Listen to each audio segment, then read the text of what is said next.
राहुलजी नार्वेकर साहेब, आपल्या जिल्ह्याचे लोकप्रिय पालकमंत्री आदरणीय चंद्रकांत दादा पाटील, मिरज संस्थानचे पटवर्धन राजेसाहेब, खासदार विशाल पाटील, विधिमंडळातील सर्व ज्यांचा सत्कार या ठिकाणी झाला ते सर्व उपस्थित विधानसभेचे सदस्य आणि बंधू भगिनी, सांगली जिल्हा समस्त ब्राह्मण समाज यांनी आम्हा सर्वांना इथं निमंत्रित केलं आणि आमच्या सगळ्यांचा सत्कार केला, याबद्दल मी समस्त ब्राह्मण समाजाचा मनपूर्वक आभार व्यक्त करतो. निमंत्रण देण्यासाठी माझी ज्यावेळी समाजातील मान्यवरांची भेट झाली त्यावेळी मी त्यांना विचारलं की कार्यक्रमाचा मूळ उद्देश काय.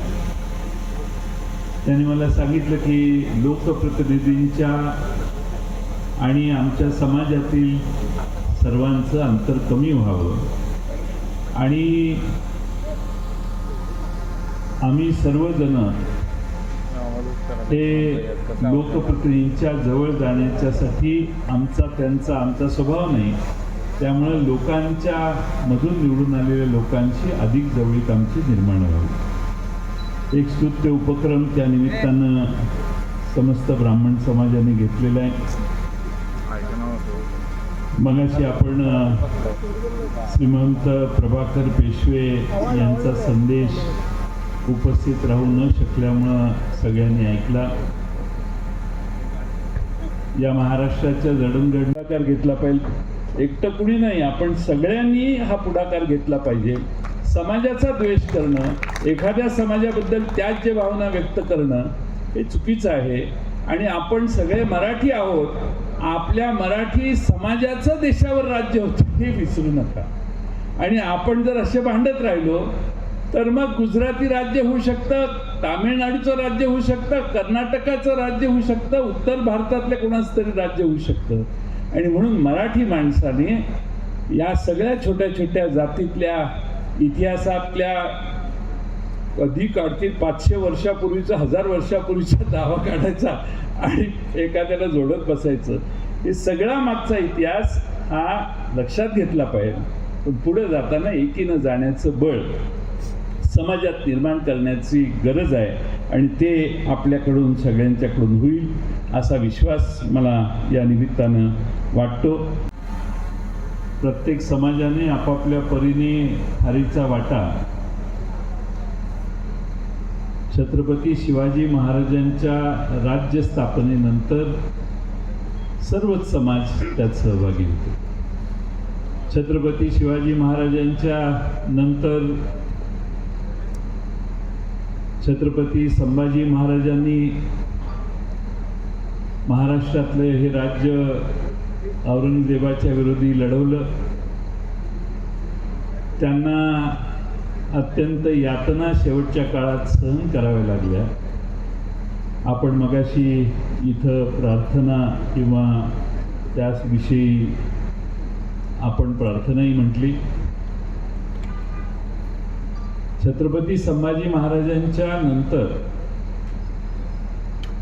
शाहू महाराजांनी, राजाराम महाराजांनी हे राज्य वाढवण्याचा प्रयत्न केला. त्यावेळी बाळाजी विश्वनाथ यांनी शाहू महाराजांनी त्यांची निवड केल्यावर पेशवा म्हणून त्यांच्यानंतर येणाऱ्या प्रत्येक पेशव्याने महाराष्ट्राचं राज्य देशाच्या अटकेपर्यंत अटकेपार नेण्याचं काम केलं. हा इतिहास आपल्याला नाकारता येणार नाही.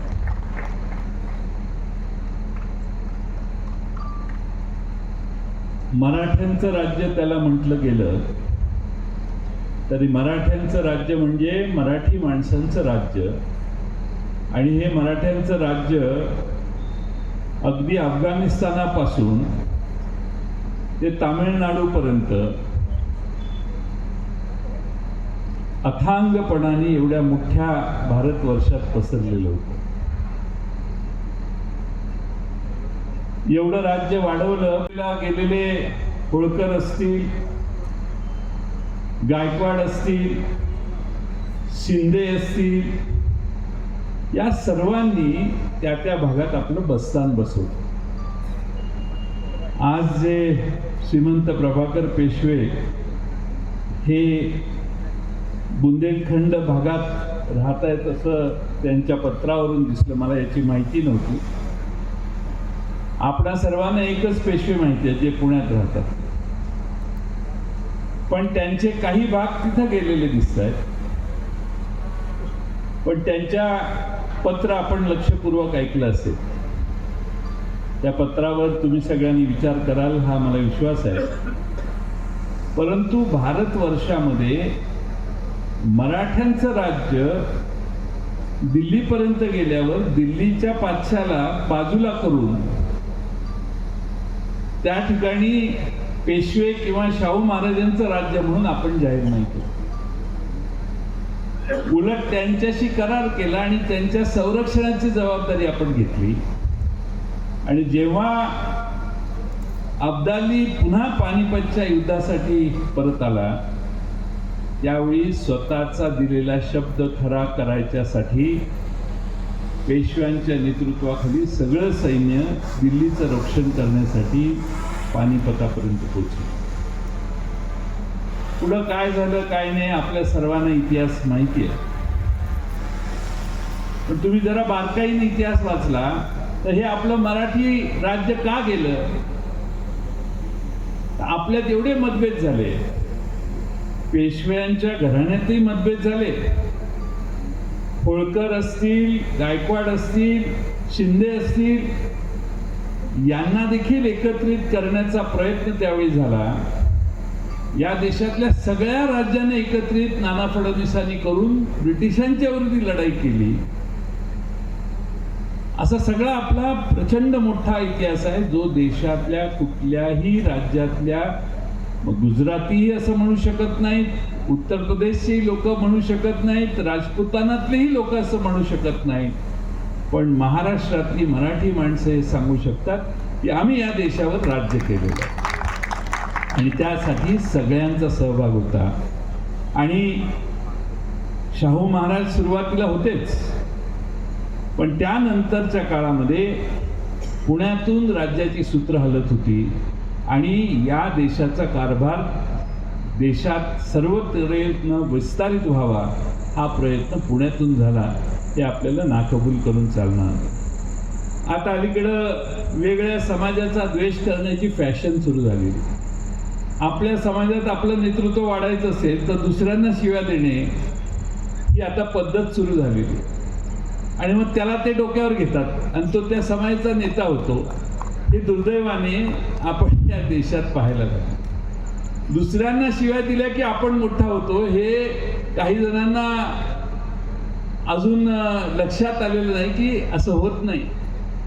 दुसऱ्यांना शिव्या देऊन आपली रेषा मोठी केली तरच आपण मोठे होऊ शकतो. दुसऱ्यांना शिव्या देऊन आपण मोठे होऊ शकत नाही ही तुमच्यात सगळ्यांनी जाणली. आज दुर्दैवाने या देशात जातीत महाराष्ट्रात जातीमध्ये द्वेष पसरायला लागलेला. आपण गुण्यागोविंदाने राहणारे यशवंतराव चव्हाणांच्या नेतृत्वाखाली गुण्यागोविंदाने राहत होतो. अनेक ब्राह्मण समाजाचे महाराष्ट्राचे मुख्य सचिव म्हणून काम करणारे अतिशय कर्तबगार असे अधिकारी महाराष्ट्राला या समाजातून आलेले मला आले. मागच्या 2 आठवड्यात दुसरा त्यांच्यावर कार्यक्रम करण्याचा मला योग आहे. बाकीचं सगळं जाऊ दे, पण तुम्हाला जर संधी मिळाली मी पाहिलं तर साहेबांच्याकडून पास घेऊन तुमची व्यवस्था विधानभवनात यायची करतो.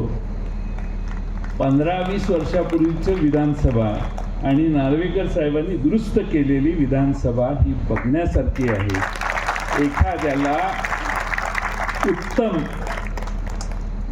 दृष्टी असली की कसा बदल होऊ शकतो याचं मूर्तिमंत उदाहरण म्हणजे नार्वेकर साहेबांची मागच्या काही वर्षाची कारकीर्द आहे. आणि त्यामुळं ते आज आमच्या सगळ्यांचा त्यांच्या हस्ते सत्कार झाला.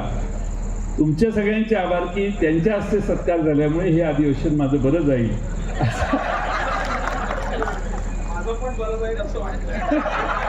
मी तुम्ही म्हणाल तसंच आहे, पण बरं जाईल असा विनोदाचा भाग सोडून द्या. पण त्यांचं आज आगमन आमच्या या मिरजेत झालं. मिरजेचं आमच्या पटवर्धनांनी पहिल्या भाषणात महत्त्व सांगितलेलं आहे. तंतुवाद्यासाठी ही मिरज फार प्रसिद्ध आहे. इथला दर्गा आपण गेला तर इथला दर्ग्यातला देव पावतो असं म्हटलं जातं. त्यामुळे जाताना दर्ग्याला थोडं नतमस्तक होऊन गेला तर इथले सगळे हिंदू भाविक पण तिथं जातात आणि नतमस्तक होतात. त्यामुळं इथं सर्व धर्म समभाव हा फार वर्षापासून जोपासण्याचं काम या मिरजकरांनी केलेलं आहे. आणि म्हणून आज मिरजकरांच्या उपस्थितीतच हा कार्यक्रम होतोय. पटवर्धन राजेसाहेब या ठिकाणी आहेत आणि पटवर्धन राजेसाहेबांनी मला जेवणाचं निमंत्रण दिलेलं आहे, पण आज जमणार नाही अशी मी त्यांना विनंती केलेली आहे. तर अजून एक 3 मला यांनी सांगितलं की 4चा कार्यक्रम आहे, मग 5चं सांगितलं. मी 5ला कधी वेळेवर जात नाही, पण चुकून आज वेळेवर होतो कारण पुढं 3 कार्यक्रम आहेत आणि त्यामुळे 3 कार्यक्रमांच्यासाठी मला जायचं असल्यामुळं मला थोडीशी अडचण आहे.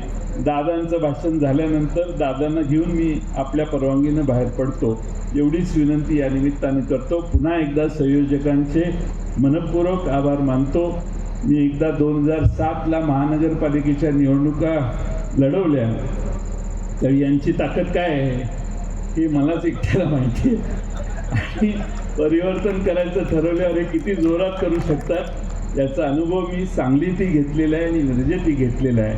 आणि म्हणून या सर्वांना मला इथं बोलवल्याबद्दल आपल्या सगळ्यांचं मनपूर्वक आभार मानतो आणि माझे 2 शब्द पूर्ण करतो. धन्यवाद.